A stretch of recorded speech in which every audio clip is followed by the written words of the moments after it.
Thanks a lot for sending through these photographs of this property. You've done quite a lot of work for me actually with the photographs, so it's quite nice to go through this. It's always really nice to get lots of photographs showing lots of different details. So this looks like a bungalow, and this looks like a old zinc roof at the back of the bungalow, and you've got some lovely Roman roll tiles here coming down to it. So when you actually come to do this re-roof, it's going to be quite easy to deal with that particular part there, which is really good. Okay, so the first question is redirecting the guttering. Well, you can redirect the guttering wherever you want to. At the moment, the falls are all running down across to this side here. If you wanted to build the roof up and make it fall that way, that's fine. You can make it fall that way, that's fine. There's a lot of things you can do. That's all a matter of how you change the fall of the roof. Looking at this, if this is going to be, as you say in your notes, going to be replaced, that canopy, I wouldn't have a guttering down there. I would just have the guttering across the front there, and I would have an upstand here to stop any wind from blowing any rain off the side.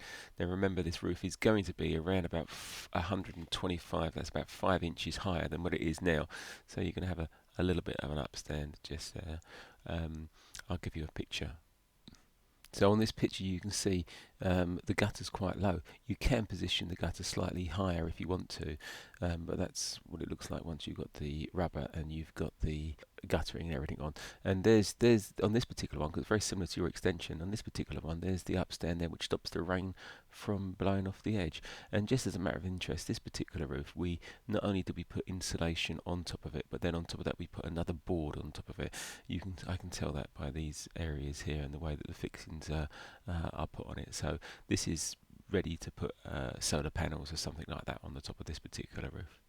This goes to the next one.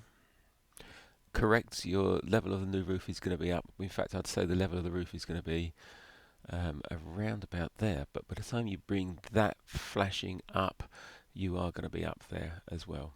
Now you say you're insulating the inside. Now this is a really good point that you bring up here. I'm assuming that what's going to happen here is that you're going to put more insulation over the top of this, which will stop any flow of air coming out of the back of that. And by the time you build all that insulation up to that point, this picture will look completely different. So with these two pictures combined, you can actually see exactly how this is going to work. Now you are going to have continuous insulation on top of this roof, which comes up to around about that level, which internally is, as you've quite rightly put, just there.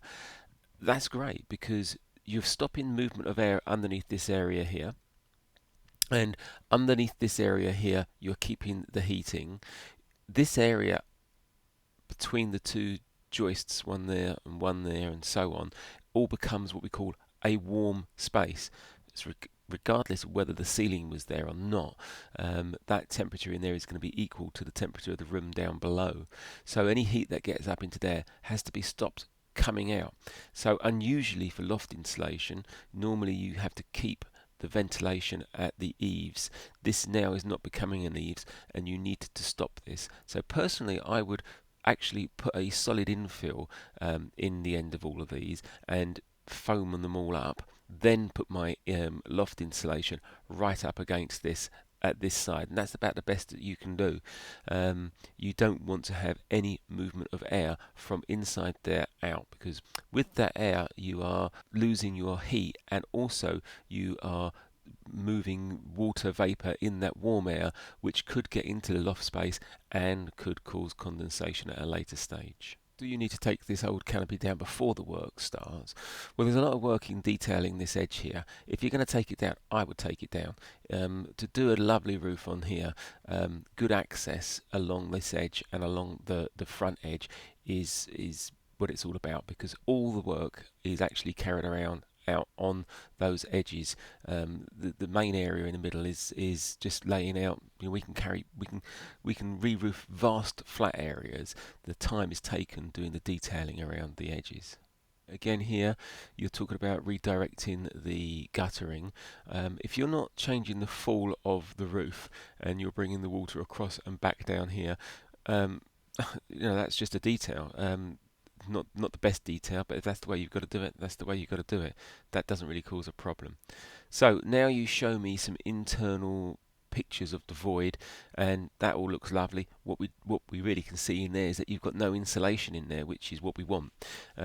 So the only thing I would say is that if I go back to this front area here, what you need to do is that you need to insulate from the top of the wall up to the bottom of the decking here, to continue the insulation up. Now that's the same for the two sides as well. What you're trying to do is to stop any kind of cold air getting to that internal space. And if you look here, this is exactly what I'm doing here. I'm putting insulation between the joists over the edge of the wall here to stop any cold air from being able to get through into the voids in between. Once this decking goes over the top of that and the insulation goes over the top, that insulation comes across there, then right the way down until we meet the wall. The fact that you've got these lights coming through here, not a problem. Any heat coming up here is just going to stay in this area, because this area is your a warm space. The ceiling is just there for making it look nice and putting your lights on. So let's move on, and all these look absolutely fine. Now this is a lovely picture, this one here. This is showing the overhang of the roof. Now what do I mean by that? What area is that? Well, this is the wall which is coming up. The gutter wall will be on this side because there's the ceiling. So there's the room inside there. There's the internal leaf of the cavity itself, external leaf.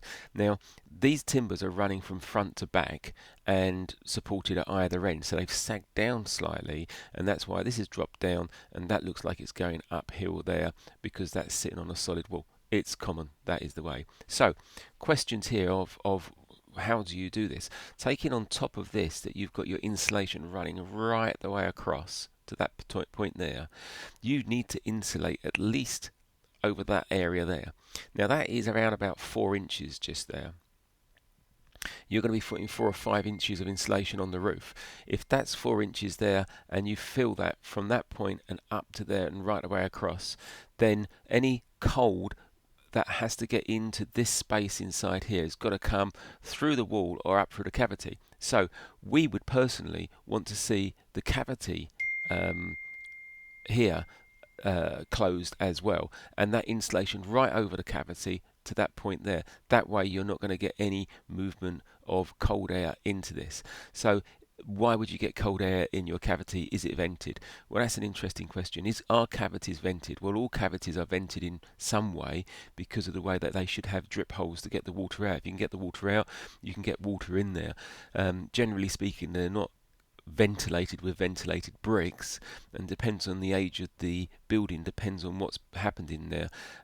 You should have this backfilled with some kind of cavity insulation to get a better thermal performance out of your walls. If that was the case, then you'd have no movement of air in there anyhow. But nevertheless, I'd still like to see the insulation come right away across there and stop there. It doesn't matter if it even does the whole lot in here. To get into that area, you either have to take the ceiling down to get into it, cut the ply out to get into it, take this board off down the side here to get into it. But one way or the other, that whole area there should be insulated solidly right away across. So hopefully that answers all your questions.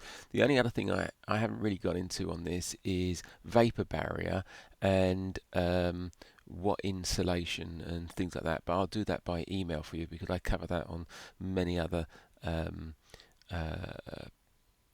videos. But these we love doing zinc roofs. They're so easy to strip. I mean, this would just strip straight off, piece of timber underneath there, that would come straight off, and then over the top of this with the vapor barrier, which is the stick-on one that we use. Absolutely lovely job, and I hope it all goes well for you. I'd love to see some pictures when it's finished. Speak soon.